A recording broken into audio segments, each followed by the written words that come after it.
You should be way more concerned about the information your cell phone is providing to apps than you are about Flock. Stop it. 1 week after Denver Mayor Mike Johnston extended a contract with a controversial license plate reader network, city leaders are raising the flag over how the mayor went about his decision and their continuing issues with the Flock camera technology. Thank you for joining us on Denver 7 News at 5. I'm Jessica Porter. And I'm Micah Smith. It is a hot button issue Denver 7 has been following for months now. And some community members and city council members alike tell us these cameras are wrong. We talk about Ring cameras. Those are on private property. It's not surveilling people that are just driving around our city. I am very concerned about that. But not everyone feels this way. Denver 7's Veronica Acosta is listening to both sides of the issue to get a better understanding of the technology we're dealing with, its pros and cons, and how it came to be in Denver. There is seemingly a growing rift between some of Denver's city council members and the mayor's office, not only over Flock technology, but also how the mayor's office went about extending a contract. Tensions over Flock cameras were high Wednesday. You should be way more concerned about the information your cell phone is providing to apps than you are about Flock.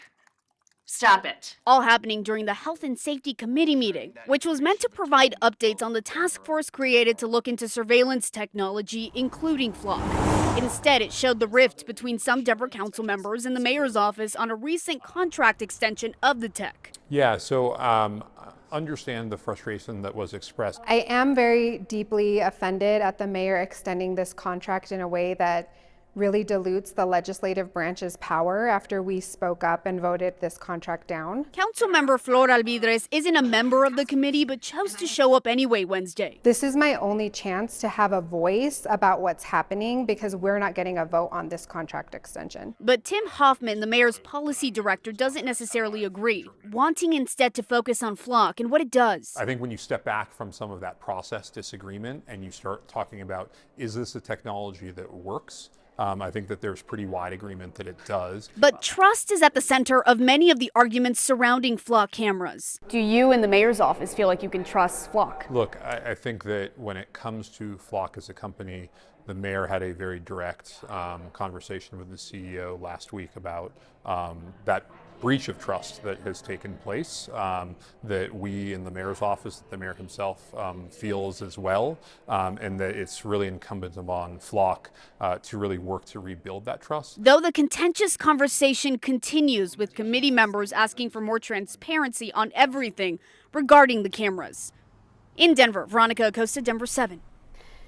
Digging deeper, while Mayor Mike Johnston didn't attend the meeting, Denver 7 Investigates spoke with him earlier this month about his decision to extend the contract. For folks who ideologically are never going to believe in any use of a camera system in the country, we won't find common ground on that idea. Johnston clarified that law enforcement agencies in Colorado will only be allowed to access the information from the cameras if they sign a contract promising to not share the data with the federal government or federal agencies like ICE. Any violations will come with a $100,000 fine. You can watch Denver 7 Chief Investigative Reporter Tony Kovaleski's full interview with the mayor about his plans to hold violators accountable right now on Denver7.com.